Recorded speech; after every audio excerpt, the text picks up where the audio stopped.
DJI have shown that they can clearly make a decent camera from their various gimbal connected offerings, so a standalone camera system was almost overdue. Not a small handheld gimbal that's like an action camera but actually isn't, not another drone connected camera, but a full-on action camera to take on the likes of Sony and the mighty GoPro. And finally we have their very first entry into the action camera market. It even has action in its name, the DJI OSMO Action.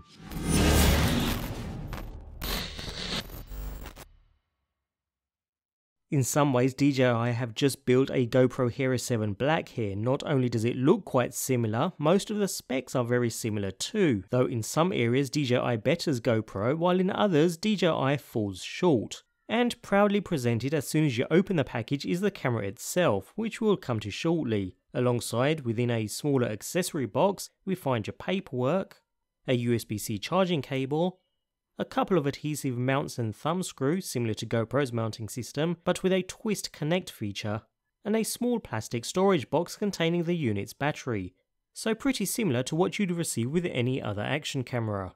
There's not much you can do with the design of an action camera, so almost all cameras use the same essential design, and on the whole, the Osmo Action is no exception. The housing is also very similar to that on the GoPro. In fact, at the bottom we have a standard finger mount which blends perfectly into the GoPro mounting ecosystem. Flick the nice and sturdy latch at the top and the rear opens enough to release and remove the camera, nothing we haven't seen done before. When it comes to the camera, a grey finish with a subtle texture is perhaps a deliberate choice to look a little different, as is the round lens cover in contrast to GoPro's more square shape. The lens protector here unscrews, which might seem a bit odd but means you can easily replace it should a mishap occur, and better still you can buy neutral density filters to attach quickly and easily. As for the lens itself, it's the same sensor as the DJI Mavic Air and supports video recording at 100 megabits per second with resolutions of up to 4K at 60. Next to it though is probably the most notable feature of the DJI Osmo Action, the front-facing 1.4-inch screen.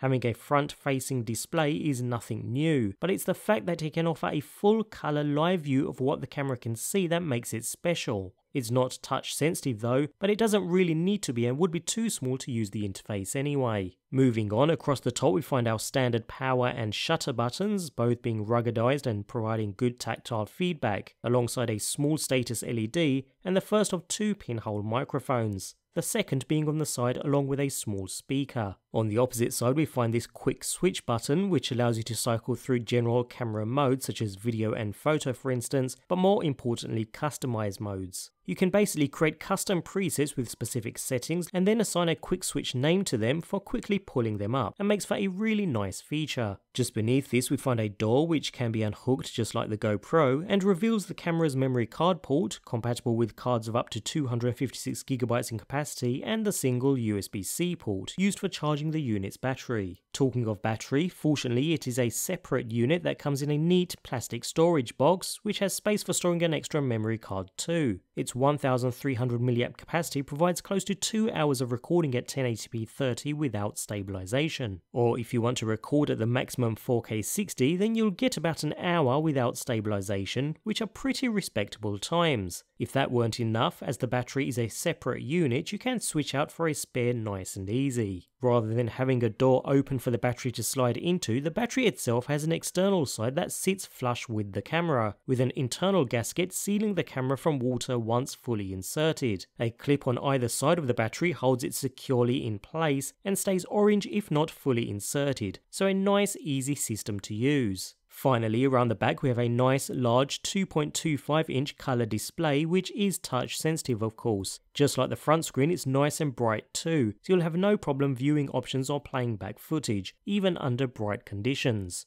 Talking of options, there's plenty to play around with, once you get to them that is. In typical DJI fashion, we need to activate before we can even use the device, although fortunately it is quick and easy, after which it will walk you through the steps to update the camera at the same time. Nevertheless, once accessed, the menu system is very intuitive to pick up and use without reading any manuals or guides. Most things are gesture based, so you'll swipe in from the edges to summon different menus. If you swipe from the left, you'll access your gallery of past photos or videos, whereas if you swipe from the top of the display you'll get the general settings, allowing you to turn features on and off, all nicely laid out and easy to use.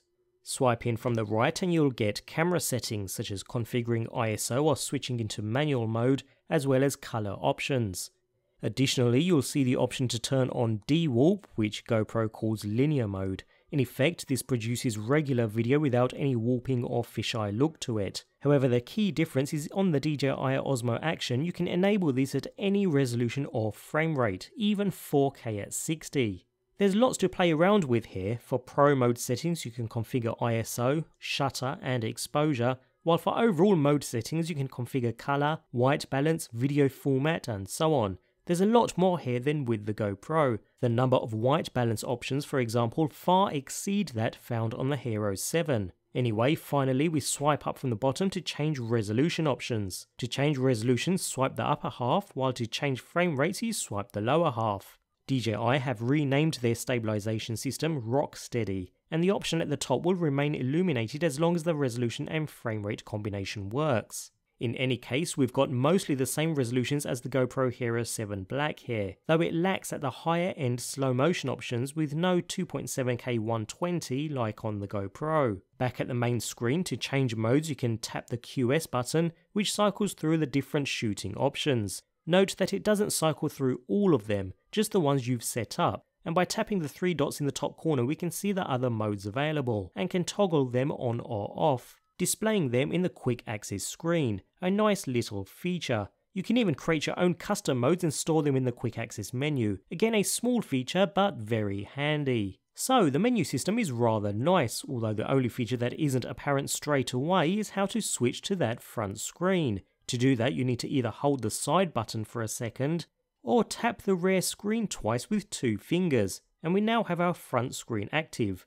Note that there's no option to use both screens at once should you want to, so it's either one or the other. With a quick change in the menu you can switch to a full screen mode. This obviously crops into the image a little, but it's enough to ensure you're in the frame and works really well. While in the front screen mode we can also cycle between shooting options with the side button as normal too. Just like the competition, you can also use voice commands to control the camera when it's out of reach too, including switch screen,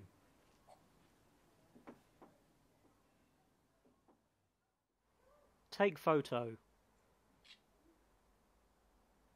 start recording.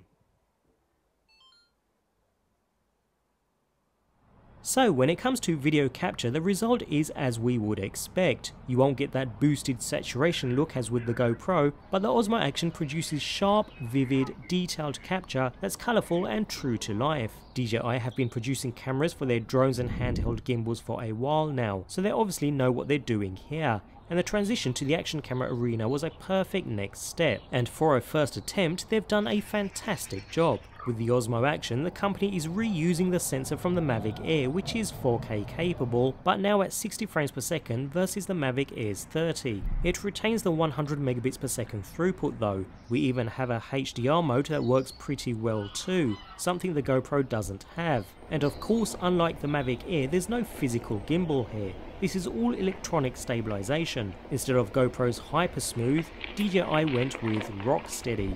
Either way, frankly, it works great. In general, Rocksteady is enabled in most non-slow-mo modes except the higher end 4x3 modes, but for most people you're shooting in 16:9 anyway, and even at 4K 60 it works just fine. However, unlike GoPro, you can shoot with Rocksteady even in D-Warp mode, which removes that fisheye wide-angle look. But ultimately the stabilization of the camera seems spot on, and seems to be on par with GoPro in terms of stability in most cases. Just like GoPro's Hyper Smooth, this really is almost gimbal-like. Moving on, when it comes to wide angle shots, the Osmo Action is substantially less wide than that of the GoPro Hero 7 Black in 4K 60, especially considering GoPro's Super View mode. I appreciate DJI are looking to make the image more linear and reduce that fisheye look, but it would have been nice to keep the option for a much wider shot when the need arises. Anyway, other modes work perfectly well. Slow motion is nice and fluid, no issues there at all, and you can create some nice slow-mo shots to mix into your video projects.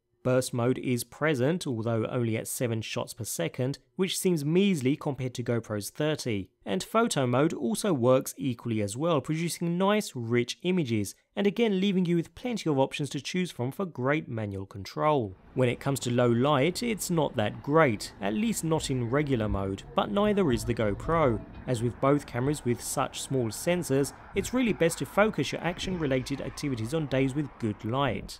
When it comes to audio, whereas the Hero 7 has 3 microphones for better noise cancellation, the Osmo Action only has 2, but to be fair, it still sounds around the same. Don't get me wrong, neither the GoPro or DJI Action camera is perfect, and both can still capture wind noise really badly, but both cameras can also hold their own in the vast majority of situations, and you can capture enough audio to use the unit as a vlogging camera or capture audio from your surroundings to a decent level. Of course, we can remotely control the device with the DJI Mimo smartphone app too, the same app used with the Osmo Pocket in fact. Although unlike the GoPro, the Osmo Action has to be fully powered on and ready to record. It can't be in standby, so if you place your camera in a hard to reach location, on the hood of your car for instance, intending to start and stop recording later, once the Osmo Action goes to sleep a minute or so later, it's all over. There's no method to connect it again, a rather annoying oversight. Nevertheless, when connected we can do all the normal stuff like controlling the camera and starting or stopping capture, and you can of course change virtually all the modes and options directly from the app as you can from the camera itself. In this sense, it's just like any other DJI drone or gimbal product. The actual control of it is great once powered on. Another point to note though is there are certain resolution combinations where you won't be able to download to your smartphone. 4K at 60 for instance. You're asked whether you want to transcode before downloading, which is again a little annoying and hopefully something that will be rectified in a future update. Otherwise, stability wise, the connection remains solid and reliable, as long as your camera doesn't go into standby of course. So all in all, what we have here is a really impressive action camera, and to be fair, I really don't know why DJI took so long to make one. I wouldn't call this a GoPro killer though, but it certainly presents some stiff competition. Don't get me wrong, there are still areas for improvement, the smartphone app being one of them. The lack of Bluetooth to kickstart Wi-Fi and the inability to copy across video captured in certain resolutions. When it comes to the camera, the shots are nowhere near as wide as the GoPro, and there's no live streaming option either. Although saying that, some of these could be fixed with software, and DJI certainly have plenty of software developers at their disposal. Nevertheless, for a first attempt, the Osmo Action is certainly more than impressive. This is not only cheaper than the GoPro Hero 7 Black, but offers some things you can't even get from its main rival. That includes a proper front-facing screen and HDR video recording. With a great design, intuitive interface, and excellent stabilization, if you haven't a GoPro Hero 7 Black already and need that front screen, along with a more linear shot, then the Osmo Action should certainly be on your wishlist. On the other hand, if you're after the widest shot possible, or even want to live stream, then at this point in time, GoPro still have the upper hand.